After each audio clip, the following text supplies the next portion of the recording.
सभी प्यारे दोस्तों को हमारा नमस्कार। एरोमा केमिस्ट्री क्लासेस पर आपका स्वागत है। साथियों, आज एक्चुअल में जो जीआईसी का पेपर है, इस जीआईसी के पेपर में बहुत सारे आपके मन में बातें चल रही होंगी।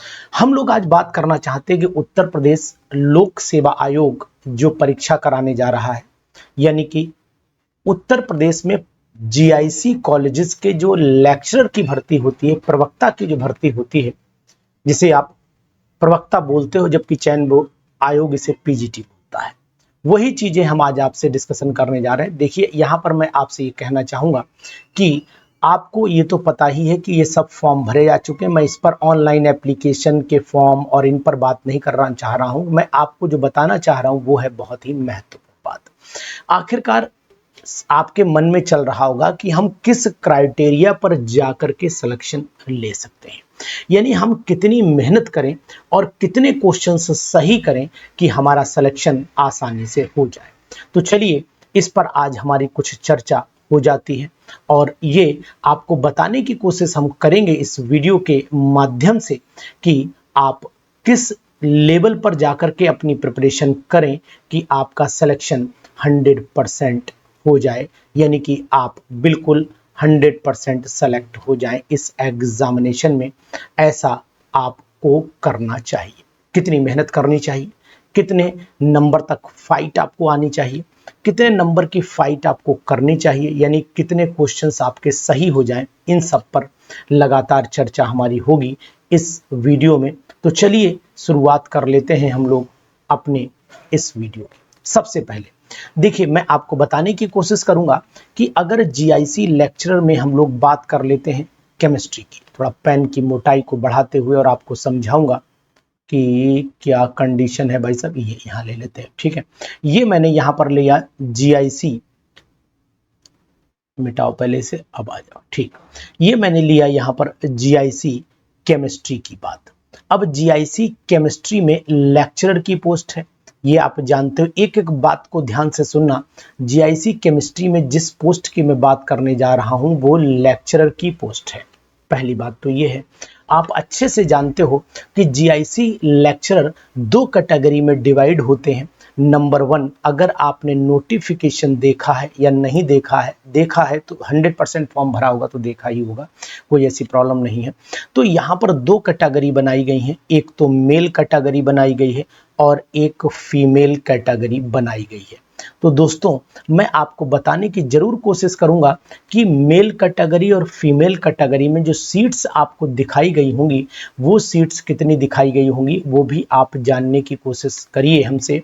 वो सीट्स हैं, नंबर 1 आपको बताएंगे। यहाँ पर सीट है मेल में 85 सीट्स दिखा रहा होगा, मेल में 85 सीट्स दिखा रहा होगा, प्लस कुछ अदर सीटें भी होंगी। मेल में जो टोटल वैकेंसीज हैं वो 85 दिखा रहा होगा और फीमेल में 62 दिखा रहा होगा। अदर वैकेंसीज जो एक्सपोर्ट वाली उनको आप हटा दीजिए। टोटल इधर की वैकेंसीज जो हैं, जनरल, ओबीसी, एससी, एसटी की बात कर रहा हूं, इनकी 85 और 62 टोटल सीट्स। मुझे यहीं पर फाइट देखनी है, बाकी सीट से मुझे मतलब नहीं है। फिलहाल मैं आपको बताने की भी कोशिश करूंगा कि अगर मैं आपको दिखाना भी चाहूं कि सीटें कितनी है तो मेरे पास डेटा है, मैं आपको दिखा सकता हूं कि सीट कितनी है। देखिए साहब, यहाँ पर मैं अगर सीट आपको दिखाता हूँ तो नोटिस कर लीजिए सीट को। आप पहले सीट आपको दिखा देता हूँ। सीट हमारे पास जीआईसी लेक्चरर का मैंने यहाँ पर देखा था, अभी मैं आपको दिखा देता हूँ। जीआईसी लेक्चरर में सीट जो है वो ये है।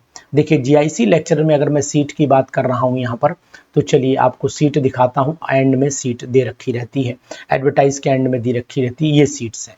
तो अब यहाँ पर मैं आपको दिखाऊं, जूम करके दिखा दे रहा हूँ। केमिस्ट्री की देखो, ये आपकी है फीमेल गवर्नमेंट इंटर कॉलेज में। फीमेल गवर्नमेंट इंटर कॉलेज में ये आपकी सीट केमिस्ट्री की दे रखी है।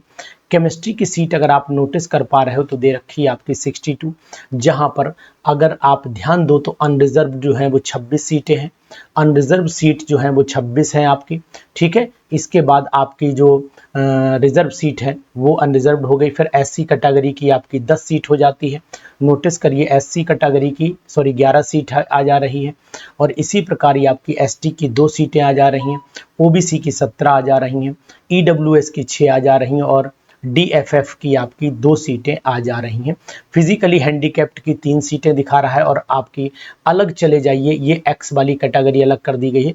टोटल ये यहाँ पर 3 सीट दिखाई हैं, 3 सीट दिखाई और आउटस्टैंडिंग में 1 सीट दिखा रहे हैं। तो इस तरीके से 62 सीटें आपको दिखाई गई हैं टोटल ये। और अगर मैं आपको ये बात करूं यहीं पर इसी तरीके से ये सीट आपको दिखा पा रहा हूं, यहाँ पर 85 सीटें हैं, 85 सीट आपको नोटिस करनी पड़ेंगी। इसके अंदर 33 आपकी अनरिजर्व्ड हैं, ST में 19 हैं, OBC में 24 हैं और ये 1 सीट आपकी ST कैटेगरी में है।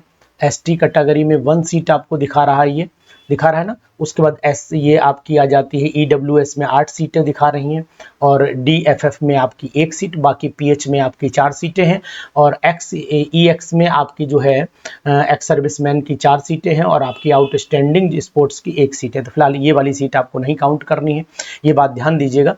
अब चल लेते हैं हम अपने बाकी, अभी जो हम जिस पर बात कर रहे थे वहीं पर चल लेते हैं। यहाँ पर मैं बात कर रहा था, मैं केवल आपकी 85 और 62 सीट की बात करूँगा। अब यहाँ पर आपको ये जानकारी होनी चाहिए कि अगर मैं इन टोटल सीट्स की फाइटिंग देखता हूँ तो टोटल सीट पे फाइटिंग नहीं होगी, फाइटिंग मेल्स की अलग होगी और फीमेल्स की फाइटिंग अलग होगी, एक साथ कंबाइन नहीं बनेगा रिजल्ट मेल का अलग बनेगा, फीमेल का अलग बनेगा, ये बात भी आप ध्यान दीजिएगा। अब इसमें जो पासिंग कैटेगरी है, अब मैं पूरी प्री एग्जाम, अब आपने देखा होगा कि अगर एग्जाम का लेवल भी हम लोग काउंट करते हैं तो एग्जाम यहां पर 2 तरीके का एग्जाम है। नंबर 1 प्री एग्जाम है, तो बात यहाँ सबसे पहले प्री एग्जाम की ही करेंगे कि भाई जब ये क्वालिफाई हो जाएंगे तो हम मेन में मेहनत करेंगे, लेकिन पहले बात है कि हम प्री के लिए पूरी स्ट्रेटजी तो मेंटेन कर लें। अब प्री एग्जाम में आपको टोटल पता होना चाहिए, प्री जो एग्जाम है इस एग्जाम के अंदर MCQ टाइप के क्वेश्चंस होंगे, MCQ टाइप के क्वेश्चंस होंगे। MCQ में 40 होंगे आपके जनरल GK साइंस बोलते हैं और 80 क्वेश्चन आपके सब्जेक्ट लेवल के होंगे साथियों। तो आप ध्यान दीजिएगा कि हमें क्या करना है वो मैं आपको समझाता हूं। अगर मान लीजिए आपने 40 में से जो 40 क्वेश्चन है इसमें से नंबर 1 आपको दोनों के क्वेश्चंस कंबाइन करके ही रिजल्ट बनेगा, यानी कहने का तात्पर्य है कि अगर आपने इसमें से सपोज कर लेते हैं कि आपने 15 क्वेश्चन सही किए, जो टिक हैं वो सही, राइट क्वेश्चन आपके 15 हैं और 80 में से आपके लगभग 50 क्वेश्चन यहाँ सही हो जाते हैं, 50 से 55 मान लेते हैं, 55 क्वेश्चन ये आपको देखने पड़ेंगे और यहाँ लगभग 15 से आपको 60 क्वेश्चन देखने पड़ेंगे। टोटल 15-12 भी हो सकता है, ये वेरिएशन 12 से 15 जा सकता है, कोई दिक्कत नहीं। अब यहाँ पर 10 भी हो सकते हैं, यहाँ 60 भी हो सकते हैं। इस तरीके से वेरिएशन मतलब टोटल काउंट किया जाएगा। मैं ऑन एन एवरेज लेकर के चल रहा हूँ। मैं मान लेता हूँ ये OBC कैटेगरी का है और अगर SC कैटेगरी में है तो 8 से 8 क्वेश्चन मान लेते हैं, उधर 40-45 क्वेश्चन मान लेते हैं। इसी तरीके से यहाँ जनरल कैटेगरी की अगर मैं बात करता हूँ तो जनरल कैटेगरी में 12 से 15 और उधर 60। तो अगर मैं टोटल निकाल रहा हूँ तो जनरल कैटेगरी का जो टोटल है वो लगभग आपका बैठेगा 75 के आसपास, 75 के आसपास पहुंचेगा। 75 में एक क्वेश्चन 2.5 नंबर का है, यानी कि लगभग ये नंबर बैठेंगे जाके आपके 75 अगर मैं 75.5 का अगर मैं मल्टीप्लाई कर देता हूं तो ये हो जाता है आपका 75 और 2.5 का मल्टीप्लाई 75 इंटू 2.5 यानी लगभग 187.5 हुए। तो मैं लगभग इसे 188 के आसपास मान लेता हूं, यानी 188 क्वेश्चन अगर आपने 188 नंबर पा लिए हैं तो जनरल कैटेगरी में आप सेलेक्ट होने की पूरी परफॉर्मेंस में जाएंगे। यानी कि ये तो मैंने मैक्सिमम लेवल पर जाकर के डिसीजन ले रहा हूं। OBC कैटेगरी में अगर आप जाते हैं तो मैं लगभग 60 क्वेश्चन का यहां पर दायरा ले रहा हूं, मल्टीप्लाई करके 60 पर जा रहा हूं तो 60 इंटू 2.5 हो जाते हैं और यहां पर मैं अगर कर लेता हूं 60 इंटू 2.5 कर लेता हूं तो लगभग 150 क्वेश्चन के आसपास का दायरा यहां पर मैं मान लेता हूं। यानी कि अगर आपकी तैयारी यहां पर है तो सिलेक्शन फिर 100% है, फिर सिलेक्शन रुकने वाला नहीं है। यानी कहने का तात्पर्य यह है कि आपको टोटल, यानी कि पहला क्वेश्चन, अगर आपका सवाल ये है कि कितने क्वेश्चन होने चाहिए तो मैं आपको सलाह ये दूंगा कि टोटल लगभग आप मान के चलिए 50 से 55 क्वेश्चन ओबीसी कैटेगरी में कर लीजिए। जनरल कैटेगरी में क्वेश्चन लगभग 60 के प्लस में चले जाइए। 60 के लमसम क्वेश्चन टोटल मिलाने चाहिए, यानी कि ये टोटल होना चाहिए, अलग अलग काउंटिंग नहीं होती है, टोटल ही काउंटिंग होती है।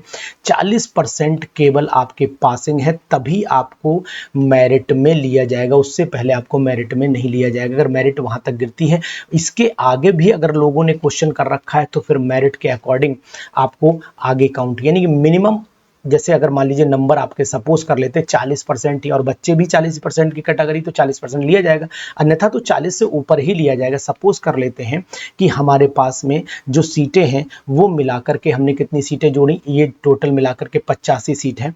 तो 85 सीट पर अगर हमने पासिंग स्टूडेंट निकाला तो सपोज कर लेते हैं 85 सीट का हमने लगभग, मान के चलिए कि हमने 15% निकाल लिया, 15% निकाल लेते हैं कि एक सीट पर हमें 15 बच्चे बुलाने हैं। अगर मान लेते, सपोज कर लेते 40% अगर हमने कंसीडरेशन किया है, तो 40% पासिंग के बाद, तो फिर ये मान के चलो कि हमें कितने स्टूडेंट बुलाने पड़ेंगे। 100 पे 15 अगर बुलाने हैं तो 85 यानी 15% कैंडिडेट हमें बुलाना पड़ेंगे। तो जितने लोगों ने फॉर्म भरे हैं उतने के 15%, मान लीजिए सपोज कर लेते हैं कि फॉर्म जो है वो लगभग पूरे ऑल ओवर यूपी से मैं मिलाकर के सपोज कर लेता हूं कि यूपी से 1,20,000 लोगों ने फॉर्म भर रखा है। ठीक है, सपोज कर लेते हैं 1,20,000 लोगों ने फॉर्म भर रखा है। तो इसमें से इसका हमें क्या करना पड़ेगा, 15% कैलकुलेट करना पड़ेगा कि इसका 15% कैंडिडेट बुलाया जाएगा, और उसमें भी मेरिट कहाँ पे गिरेगी उसके अकॉर्डिंग हम लोग सेट करेंगे। एक बात तो ये ध्यान देनी पड़ेगी। उसी तरीके से हम फीमेल की अलग बनाएंगे, यानी कि 62, और जितने कैंडिडेट ने फॉर्म भरा है उसका 15% निकालेंगे, वो हम ले लेंगे इसमें। लेकिन उसमें मेरिट, अब सपोज कर लो, ये भी हो सकता है, संभावना ये भी आ सकती है कि मान लीजिए मेरिट 50 पर जाकर के आखिरी स्टूडेंट आ जाता है, मान लीजिए कोई 45 पर ही, तो फिर 40 के ऊपर ही है ना, 40 के नीचे वाला तो किसी कीमत पर ही नहीं लिया जाएगा। ये बात आप मान लीजिए, 40 तो नंबर, 40% तो पासिंग लगाने ही पड़ेंगे। एक बात तो पहला क्वेश्चन आपका ये था कि सर क्या अगर हम लोग काउंट करते हैं, अगर हम लोग इस कैटेगरी में काउंट करते हैं तो हमको एक तो नंबर टोटल में काउंट होंगे, टोटल में काउंट होंगे, प्री एग्जाम की बात कर रहे हैं। और अगर नंबर 2, अगर आप जनरल कैटेगरी में बिलोंग करते हैं, जनरल कैटेगरी में बिलोंग करते हैं तो फिर आपको लगभग 100 जो है, मैंने जो निकाला है गणित, लगभग 75 क्वेश्चंस एमसीक्यू आपके सही जाने चाहिए, 75 एमसीक्यू आपको सही जाने चाहिए। अगर आप ओबीसी कैटेगरी में बिलोंग करते हैं तो लगभग आपके 60 से 70 क्वेश्चन, यानी कि मिनिमम 60 क्वेश्चन तो सही जाने ही चाहिए। ये डिफरेंस थोड़ा बहुत प्लस माइनस मैं मान सकता हूँ कि हो सकता है, संभावित है, तो ये चीज़ें होनी चाहिए। उसके बाद तीसरा है कि जनरल यानी मेल की फाइटिंग अलग, मेल की लिस्ट अलग बनेगी, लिस्ट अलग होगी, और फीमेल की लिस्ट अलग बनेगी। दोनों की मेरिट और लिस्ट, मेरिट लिस्ट की अगर मैं बात करता हूं तो दोनों की मेरिट लिस्ट जो है वो अलग अलग होगी, दोनों एक साथ काउंट नहीं किए जाएंगे। ये बात आपको ध्यान देनी है। अब आपने जो भी सीटें हैं उसका 15 गुना आपका बुलाया गया, मान लीजिए 85 सीटें हैं, सपोज कर लेते हैं 85 सीट है, तो इसका 15 गुना आपका बुलाया जाना है, 15 टाइम्स, 15 टाइम्स कैंडिडेट को निकलवा दिया गया, किसमें निकलवा दिया गया, मेन एग्जामिनेशन के लिए। तो सपोज कर लेते हैं कि अब हमने 15 गुना निकाला, तो 85 इंटू 15 गुना हो गया 1275 लोग क्वालिफाई करे जो मेन में चले गए।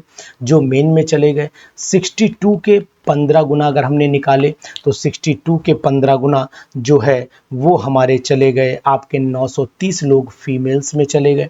तो ये मेन के लिए गए, ये कौन गए, ये गए आपके मेल और ये गए फीमेल, इतनी बात तो शायद समझ में आ गई होगी। मैं एक ऑन एन एवरेज क्राइटेरिया लेकर के चल रहा हूँ। अब इसमें से मेन जो इन्होंने सपोज कर लेते हैं, इन्होंने जब एग्जाम दिया तो 85 में से अब आपको एक चीज और ध्यान देनी पड़ेगी। हमें सपोज कर लेते हैं कि मेन स्टूडेंट जब क्वालिफाई करेंगे तो 85 इंटू 4, एक सीट पर 4 बच्चा अगर इन्होंने बुलाया तो यानी कि 85 इंटू 4 कर देते 340, यानी कि लगभग 340 मेल कैंडिडेट सेलेक्ट करेंगे मेन के लिए। अब मेन के लिए 340 में डिफरेंस ये आएगा, हमें तो केवल 85 ही लेने हैं, लेकिन 85 में अब इसमें बहुत सारे ऐसे आएंगे जो जिनमें एज का वेरिएशन होगा, जिनमें डेट ऑफ बर्थ सेम हो जाएगी, तो उस कैटेगरी से हम हटाते चले जाएंगे और हमें मात्र इन 340 में से 85 स्टूडेंट सेलेक्ट करने पड़ेंगे, क्योंकि बहुत सारे कैंडिडेट ऐसे भी होंगे जिनकी एज वेरिएशन में मेरिट में नहीं आ रहे होंगे, जिनसे क्वेश्चंस का वेरिएशन में डिफरेंस आ जा रहा होगा, सेम क्वेश्चन मतलब सेम नंबर आ रहे हैं, एज फैक्टर आ गया इस तरीके से, या फिर कैटेगरीज वाइज भी डिफरेंस आ जाएगा। तो ओवरऑल हमें केवल और केवल यहाँ पर मेन ही है, इंटरव्यू तो है ही नहीं, तो यहाँ से हमें केवल 85 स्टूडेंट सेलेक्ट करने पड़ेंगे एक सीट पर अगर उन्होंने 15 स्टूडेंट बुलाए। अब इन 15 में से उन्होंने केवल कितने लेने हैं, इन्होंने केवल 85 लेने हैं, ये बात आप ध्यान दीजिएगा। तो मैंने 340 क्यों कैलकुलेट किए ये मैं आपको बता दे रहा हूँ। 85 इंटू 4 गुना उन्होंने देखा मेरिट बनाई, 4 गुने के हिसाब से मेरिट बनाई। अब 340 की जब मेरिट बनाई तो नीचे जाते जाते स्टूडेंट की मेरिट आई, तो ऊपर से 85 उठा लिए जाएंगे, ऊपर से 85 1 2 85 उठा लिए जाएंगे, नीचे के मेरिट के छोड़ दिए जाएंगे। अब अगर इनमें भी बहुत सारे जो मैंने बोले कि एज फैक्टर के कारण नीचे चले जाएंगे, इस तरीके से वेरिएशन जब बनाएंगे तो 85 आ जाएंगे। इसी तरीके से 62 वाले में भी अगर 4 से मल्टीप्लाई करें, 4 दूनी 8 हो गया, 4 छंग 24, 248 स्टूडेंट हुए, 248 में से 1 से 62 तक की लिस्ट बनाएंगे, बाकी वेटिंग कैटेगरीज में ले जाकर के वेटिंग बनाएंगे, 50/10% 12% वेटिंग भी बनाई जाती है। तो इस तरीके से कैंडिडेट का सिलेक्शन फिलहाल ओवरऑल ऑन एन एवरेज जो मैं आपको बताने की कोशिश कर रहा हूं, अगर आप जनरल कैटेगरी में हैं तो आपके 75 क्वेश्चन लगभग सही हो जाएं। 120 जो आपके क्वेश्चंस का नंबर है वो 120 है, लगभग 75 के प्लस में जाने चाहिए, कम ना हो, आप फाइनल में हैं। ओबीसी कैटेगरी में है तो 60 प्लस हो, कम नहीं होने चाहिए। और अगर आप एससी कैटेगरी में हैं तो लगभग 50 से क्वेश्चन के प्लस में रहें, कम नहीं रहने चाहिए। मतलब यहाँ सिलेक्शन फाइनल है। अब ये मत कहना सर यहाँ पर भी हो जा रहा है, ये फाइनल की बात कर रहा हूँ, यहाँ पर कोई इफ और बट नहीं लगेगा, यहाँ पर क्वेश्चन 100% सिलेक्शन आपका फाइनल हो जाएगा। दूसरी चीज़ है मेल और फीमेल को अलग तरीके से काउंट करेंगे, अलग अलग मेरिट बनेगी। और तीसरी बात है कि आपको इतने क्वेश्चन की मेहनत तो करनी ही पड़ेगी। 40% से 40% केवल पासिंग क्राइटेरिया है, इससे नीचे मेरिट नहीं गिरेगी, इससे नीचे कैंडिडेट को सेलेक्ट नहीं करेंगे। जो 40% क्वालिफाई करेंगे उसके ऊपर से मेरिट बनेगी, यानी कि अगर 40% मान लेते हैं क्वालिफाई करने में हमें चाहिए 1275, तो हम ऊपर से 40% के ऊपर से पासिंग बनाए और इसके बाद हमने ऊपर से जो है 12 से 1 से लेकर के 1275 तक के स्टूडेंट हमने सेलेक्ट कर लिए, बाकी नीचे के छोड़ दिए। इस तरीके से हम लोग मेरिट बना के मतलब आयोग मेरिट बनाएगा और उसके बाद उसमें से 85 जो फिर मेन कराएगा, इन 1275 का मेन कराएगा। इन 1275 का मेन कराने के बाद 4 गुने से फिर मेरिट बनाएगा और 4 गुने के बाद उसमें से फाइनल करेगा 85 स्टूडेंट्स। क्यों? क्योंकि बहुत सारे वेटिंग में भी होंगे, बहुत सारे के एज वेरिएशन भी होगा, बहुत सारों का डॉक्यूमेंट में वेरिफिकेशन में भी दिक्कत आएगी। तो इस तरीके से निकालते निकालते फिर आपको वो 85 स्टूडेंट सिलेक्ट कर।